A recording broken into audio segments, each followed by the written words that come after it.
Ora então, muito bem-vindos a mais um programa da Voz Protesto, programa semanal que tem como principal objetivo ampliar o sentido crítico dos portugueses, assim como a nossa literacia financeira. Como já é habitual, estamos aqui todas as sextas-feiras com esse mesmo propósito e com uma estrutura simples, de forma breve e descontraída, falamos aqui um pouco sobre os assuntos, alguns dos assuntos marcantes da situação económica, financeira e social portuguesa. E dito isto, vamos desde já começar. Começamos pelas notas iniciais, como é habitual.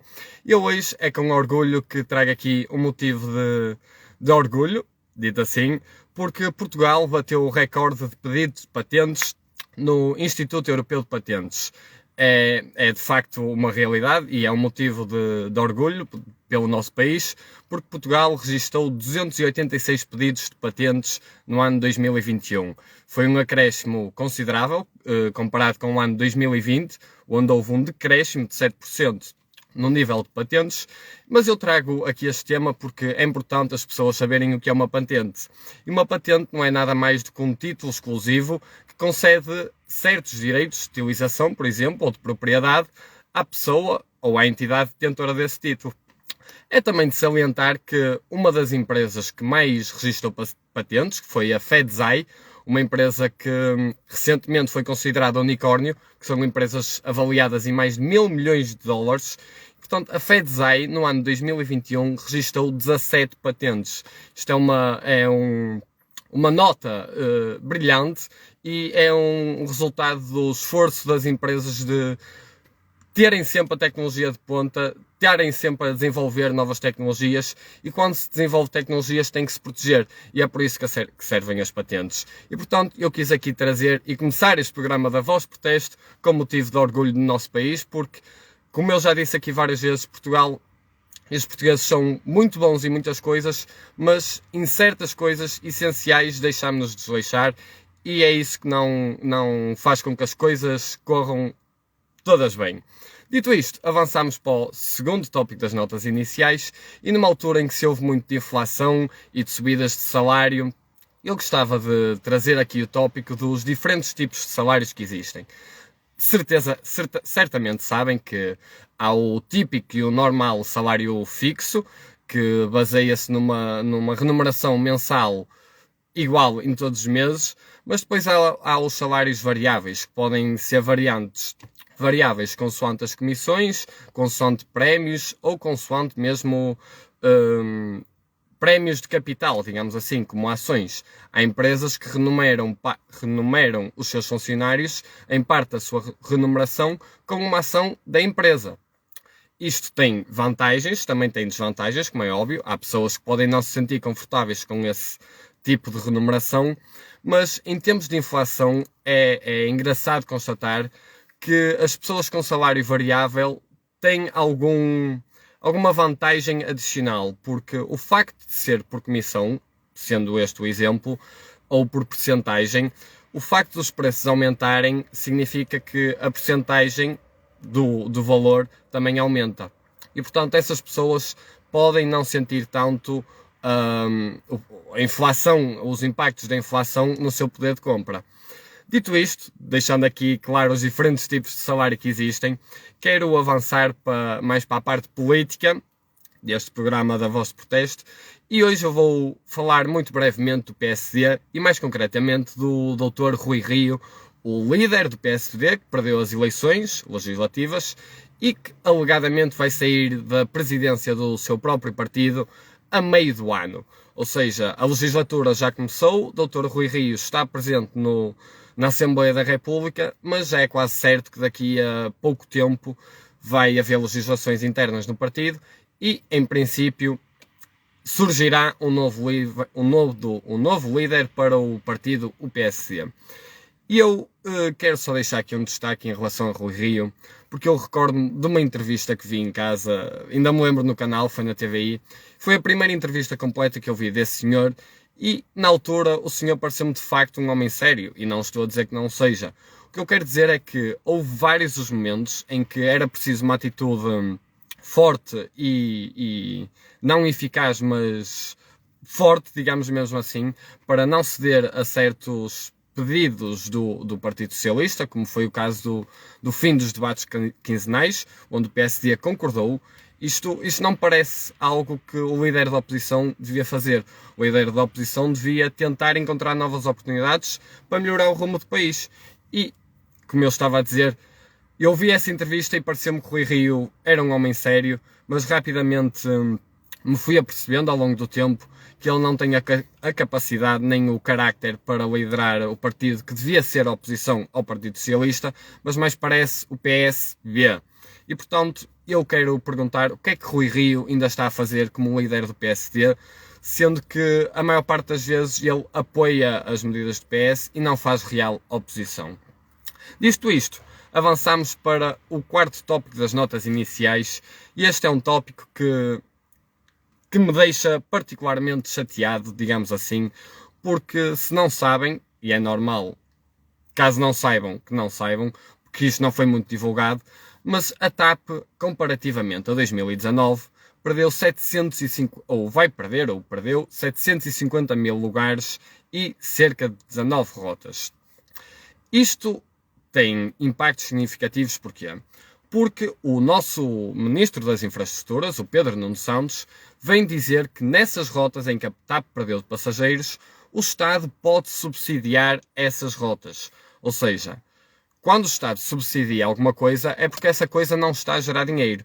E o que este Ministro está a dizer é que os portugueses vão injetar mais dinheiro numa empresa onde já injetaram 3 mil milhões de euros.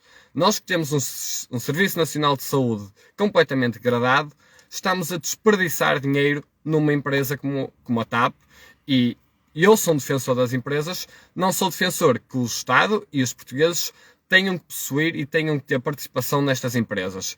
As empresas, neste caso, quando são nacionalizadas, quando estão prejuízos, são os cidadãos que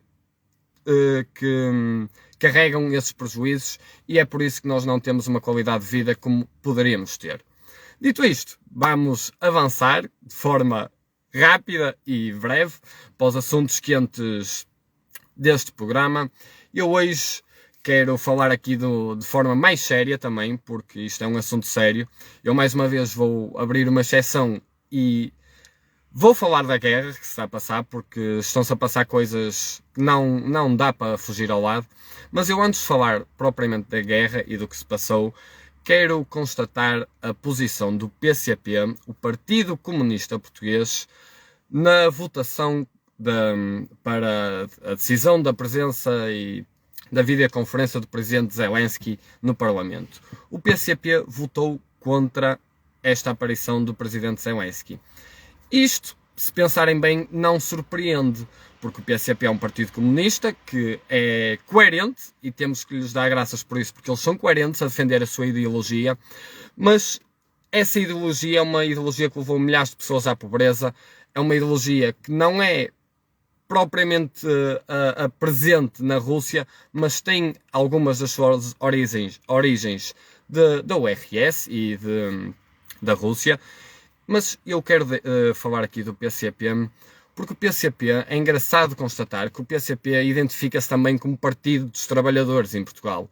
E eu, pelo menos, que sou trabalhador, e sei que muitos dos que são, dos caros espectadores que me estão a ver, também são certamente trabalhadores, e eu custa-me ter um partido que se identifique como defensor dos trabalhadores, quando a própria ideologia só conduz à pobreza, e as medidas que esse partido propõe são, na maior parte das vezes, contraproducentes e vão contra a forma como a economia funciona.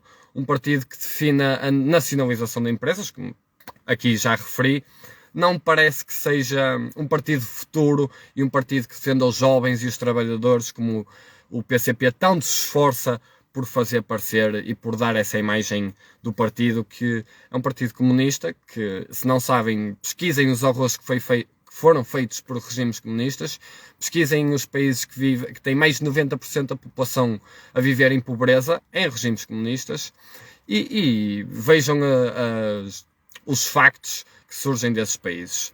E dito isto, e constatando que o PCP ainda não vetou ou não foi do contrário à atitude da Rússia de invadir a Ucrânia, E eu quero falar agora aqui um bocadinho da Ucrânia e do que se passou na Ucrânia, nas cidades que foram tomadas pelos russos, porque eu acho que a nossa geração ainda não tinha presenciado de facto o que é a guerra e os horrores que a guerra traz e que a guerra causa.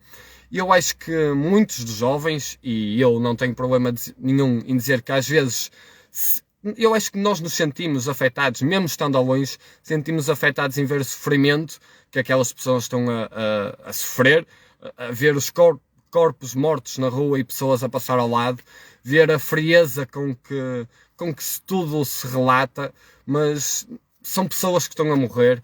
Eu acho que isso começa a afetar as pessoas que estamos aqui ao longe, mas que vemos essas imagens diariamente. Todos os dias morrem pessoas, todos os dias vemos imagens de bombardeamentos e todo o género de atrocidades. E, portanto, é cada vez mais importante protestar, ouvir a nossa voz, porque nós não podemos contentar-nos e não podemos ficar calados ao presenciar estas coisas. Eu tenho que exprimir a minha opinião, eu tenho que dizer que sou completamente contra estas atitudes por parte da Rússia, e é óbvio que ninguém compreende o que vai na cabeça daquele maluco que é o Putin, mas eu pergunto, até quando é que podemos ficar só a ver, só a falar, sem sequer agir? E porque mandar armas é muito bonito, mas eu não sei se de facto isso vai resolver alguma coisa. É óbvio que tem adiado, porque todos pensávamos que isto ia ser uma invasão rápida e até agora não tem sido, mas isso também não tem sido bom porque tem prolongado todo este cenário e todo este sofrimento. E portanto, eu deixo aqui a pergunta: até quando é que vamos ficar a olhar? E pronto, é isto que eu queria dizer, porque o que se anda a passar na Ucrânia vai ficar marcado na história para todo sempre. E portanto, termina assim este episódio, mais um episódio da Voz de Protesto. E lembrem-se sempre, há motivos para protestar, temos que fazer ouvir a nossa voz, senão ainda acabamos como a Rússia, onde uma pessoa é que manda e diz tudo o que se faz e todos os outros são reprimidos. Não pode ser assim, temos que fazer ouvir a nossa voz, porque há sempre motivos para protestar. Termino a pedir para quem quiser e quem concordar com algo ou com a minha opinião e com que eu disse sobre os factos que se tem vindo a passar, não só no panorama nacional, que é principalmente o meu foco, mas também e de forma excepcional no panorama internacional. Peço então para partilharem a página, porque, como eu já disse, há sempre motivos para protestar e todos temos uma voz. Muito obrigado a todos, com licença.